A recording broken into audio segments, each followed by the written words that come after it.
Greetings, North Jersey Country Club. Brian Mackey here for this week's Pro Tip. Excited to come to you from the short game area. We're going to talk about the components of the wedge, the bounce and the leading edge, and how using more of the bounce can help you be more effective around these challenging Walter Travis greens. So let's take a look at how this all works.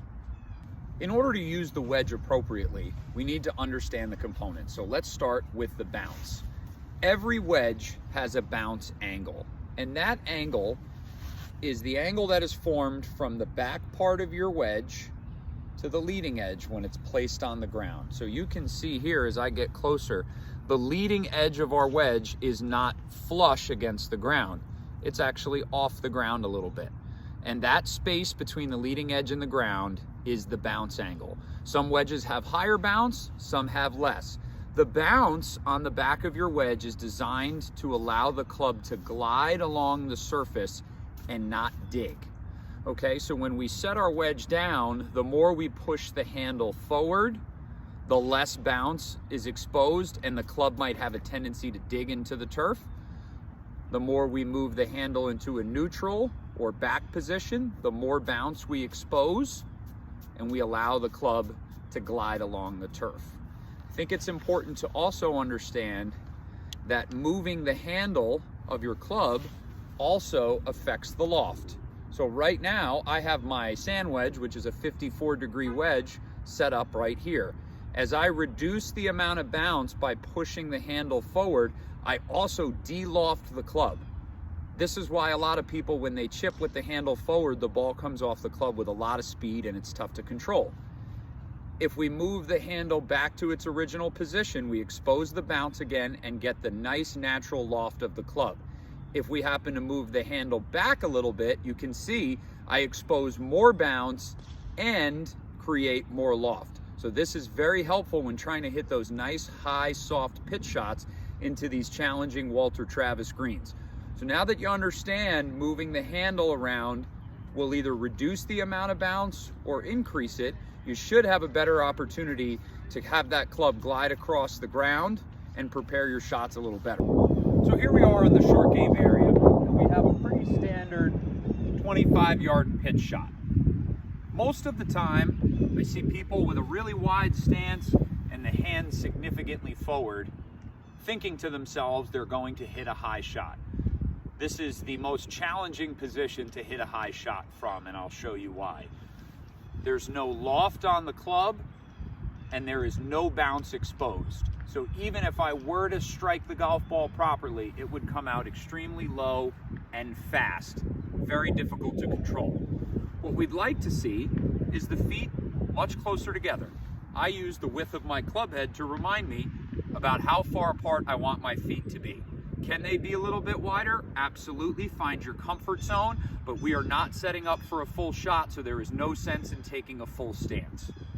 We want to concentrate the majority of the pressure on our lead side. So for me as a righty golfer, that's my left side. I try to have a visual that I have a dozen eggs under my right foot. If I push down on my right foot, which is my back foot, and I squash the eggs, that's no good. I want 99.9% of my pressure in my lead side. So that's the setup. Then I'd like to expose a little bit more bounce so that the club can glide along the ground and slide under the ball. One of the biggest issues with short game is people are afraid to hit the ground. The ground is your friend. We need to develop a nice relationship with the ground, knowing that the club can hit the ground and keep moving. When we don't have enough bounce exposed, once we hit the ground, the club sticks because the leading edge of the club is sharp, like the leading edge of a shovel or a knife. It'll stick and dig into the ground. So we do not want that. We want to go ahead and expose a little bounce and feel the club gliding across the turf. So now we're going to go ahead, take a setup. We're going to hit a nice standard soft pitch shot. I'm going to walk in there. I've got the handle of the club pointing directly at my belt buckle, not forward. I do not want to see the forward lean of the shaft. Ball position, relatively forward. Again, with our feet this narrow, the ball position isn't going to vary, but we really want to feel like it's closer to our left foot, not our right. I'm going to take a couple practice swings, feeling the turf and allowing myself to hit the ground so I'm not afraid to do so when it's time to hit the ball.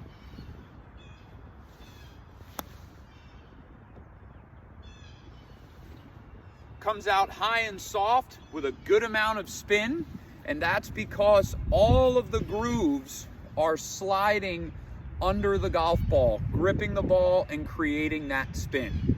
We do not want to push the handle forward and smush the ball into the ground. It's going to come out super hot and very difficult to control.